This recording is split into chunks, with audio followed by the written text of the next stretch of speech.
നമസ്കാരം, ഞാൻ മനോജ് നെടിയാക്കൽ. പുതിയൊരു വീഡിയോയിലേക്ക് എല്ലാവർക്കും സ്വാഗതം. സംസ്ഥാനത്ത് വരണ്ട കാലാവസ്ഥ തുടരുന്നതിനാൽ റബ്ബർ ടാപ്പിങ്ങിൽ നിന്നും ഒട്ടുമിക്ക ഭാഗങ്ങളിലും ഉൽപ്പാദകർ വിട്ടുനിൽക്കുകയാണ്. ജനുവരി ഫെബ്രുവരിയെ അപേക്ഷിച്ച് ഈ മാസം പകൽ താപനില ഉയരാനുള്ള സാധ്യതകൾ ടാപ്പിംഗ് പൂർണ്ണമായി സ്തംഭിക്കാനിടയാക്കും.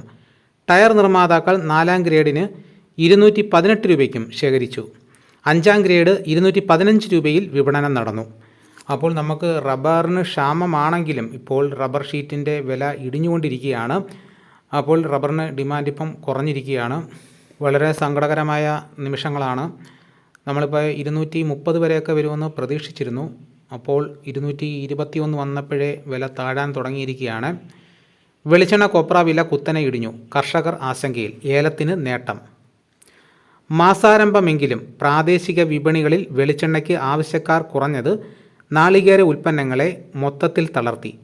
ഡിമാൻഡ് മങ്ങിയതോടെ കൊച്ചിയിൽ എണ്ണവില കിൻഡലിന് 300 രൂപ ഇടിഞ്ഞ് 28,100 രൂപയായി. വിപണിയിലെ തളർച്ചയ്ക്കിടയിൽ കൊപ്രയ്ക്ക് 300 രൂപ താഴ്ന്നത് ഗ്രാമീണ മേഖലയെ ഞെട്ടിച്ചു.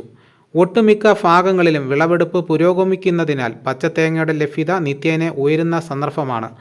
അവസര നേട്ടമാക്കാൻ ഒരു വിഭാഗം മില്ലുകാർ തേങ്ങാ സംഭരണം കുറച്ചതാണ് ഉൽപ്പാദകരെ പ്രതിസന്ധിയിലാക്കിയത്. ഉൽപ്പാദന മേഖലയിൽ രാവിലെ നടന്ന ഏലക്ക ലേലത്തിന് ഇറങ്ങിയ ചരക്കിൽ ഭൂരിഭാഗവും ഇടപാടുകാർ വാങ്ങി.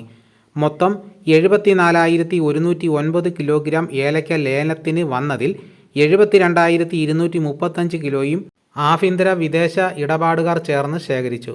ഉത്തരേന്ത്യയിലെ വൻകിട സ്റ്റോക്ക് എടുക്കുന്നവർ അവരുടെ കരുതൽ ശേഖരം ഉയർത്തുന്നുണ്ട്.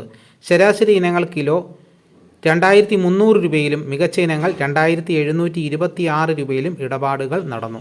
അപ്പോൾ ഇതാണ് ഇന്നത്തെ വിപണി വിശേഷങ്ങൾ. ഇതോടുകൂടി വീഡിയോയുടെ പൂർണ്ണമാകുന്നു. എല്ലാവരും ഒന്ന് ലൈക്ക് ചെയ്ത് സപ്പോർട്ട് ചെയ്യണം. ആദ്യമായിട്ടാണ് ഈ ചാനൽ കാണുന്നതെങ്കിൽ സബ്സ്ക്രൈബ് ചെയ്യാൻ മറക്കരുത്. നിങ്ങളുടെ അഭിപ്രായങ്ങൾ കമൻറ്റായിട്ട് രേഖപ്പെടുത്തണം.